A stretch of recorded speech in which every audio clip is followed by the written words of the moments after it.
KumaHebheru isahluko se-12 soqala ukufunda evesini lokuqala. Ngalokho-ke nathi, lokhu sinefu elingaka lawofakazi elisihaqileyo, masilahle konke okusindayo nesono esithandela kangaka kithi, sigijime ngokubekezela kulokhu kuncintisana esikumiselweyo, sibhekile kuJesu, umqalisi nomphelelisi wokukholwa kwethu, owathi esikhundleni sentokozo ayibekelweyo wathwala isiphambano engalinaki ihlazo, wahlala ngakwesokunene sesihlalo sobukhosi sikaNkulunkulu. Yebo, mqondeni yena owakhuthazela ephikwa kangaka yizoni, ukuze ningakhathali, niphele amandla emiphefumulweni yenu. Anikamelani nezono nilwa kuze kube segazini, senikhohliwe umyalo okhuluma kinina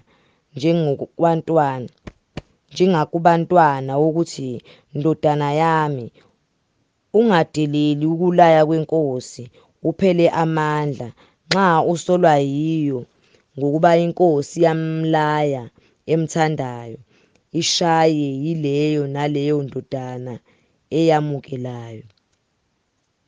Bekezelani ekulayweni. uNkulunkulu uyaniphathisa okwabantwana, ngokuba yiyiphi indodana engalaywa nguyise na? Kepha uma ningalaywa, abathe bonke benziwa abahlanganyeli kukho, khona-ke ningabesihlahla, anisibo amadodana. Futhi-ke sasinawobaba bethu benyama abasilayayo. Sabazisa pho, asiyikuthobela oyise wawomoya kakhulu kunalokho? Siphile na? Ngokuba bona kampe basilaya izinsukwana njengokubona kwabo, kube yinsizakalo size sithole ukuhlanganyela ubungcwele bakhe. Ukulaya konke okwamanje kungathi akusikho okwentokozo, kepha kungokosizi, kodwa ngasemumva kuyabathelela isithelo esihle sokulunga labo abahlakahliswe yikho. Ngakho-ke qinisani izandla ezibuthakathaka namadolo axegayo, nenzele izinyawo zenu izindlela eziqondileyo, ukuba okuqhugayo kungaphinyazeki, kepha kunalokho kuphulukiswe. Zamelani ukuthula nabo bonke kanye nokungcweliswa. Ongenakho angeyibone iNkosi. Niqaphelisise ukungabikho osilelayo emseni kaNkulunkulu. Funa kumile impande imbe ebabayo, inixobise. Kungcoliswe abaningi yiyo. Kungabikho oyisifebe noma odumazayo njengo-Esawu, owathengisa ubuzibulo bakhe ngesidlo sinye nje.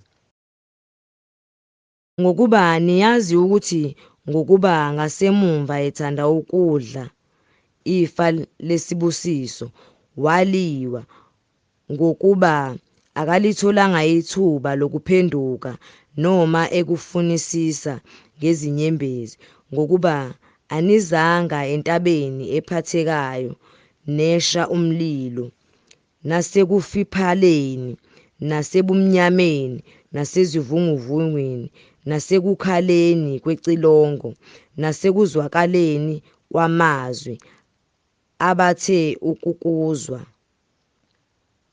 Bancenga ukuba kungabe kusakhulunywa izwi labo, ngokuba babengenakukuthwala lokho abayalwa ngakho, ngokuthi ngisho nesilwane uma sithinta intaba siyakukhandwa ngamatshe.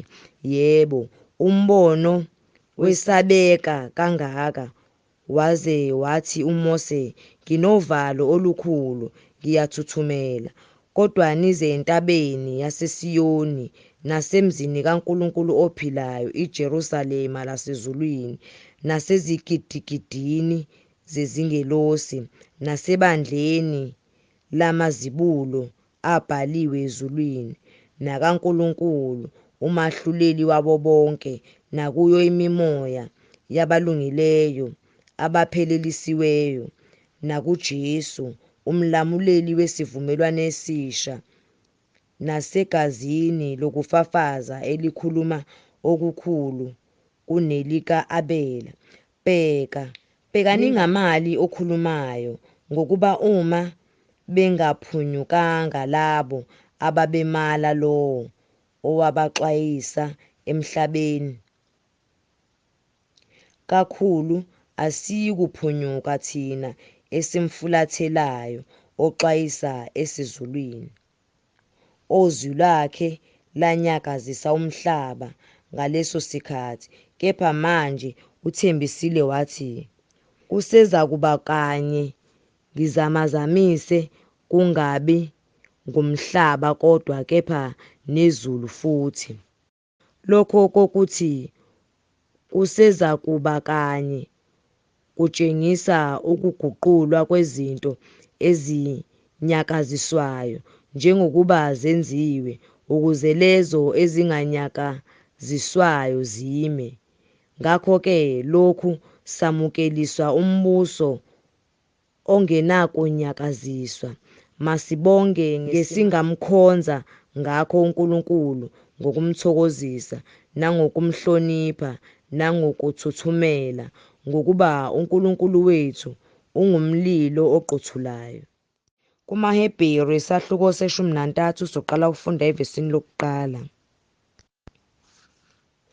Malume njalo uthando lobuzalwane, ningakholwa ukungenisa izihambi, ngokuba ngalokho abanye bangenisa izingelosi bengazi.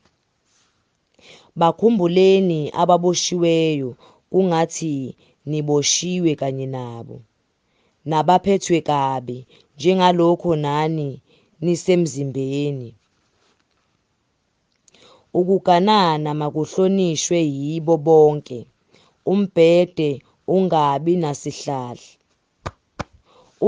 nasisihla, ngokuba izifebe neziphingi uNkulunkulu uyakuzahlulela.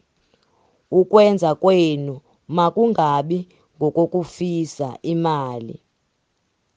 Yaneliswani ngeninakho, ngokuba yena ushilo wathi, angisoze ngakuyeka, angisoze ngakushiya, ukuze sisho ngesibindi sithi, iNkosi ingumsizi wami, angiyikwesaba.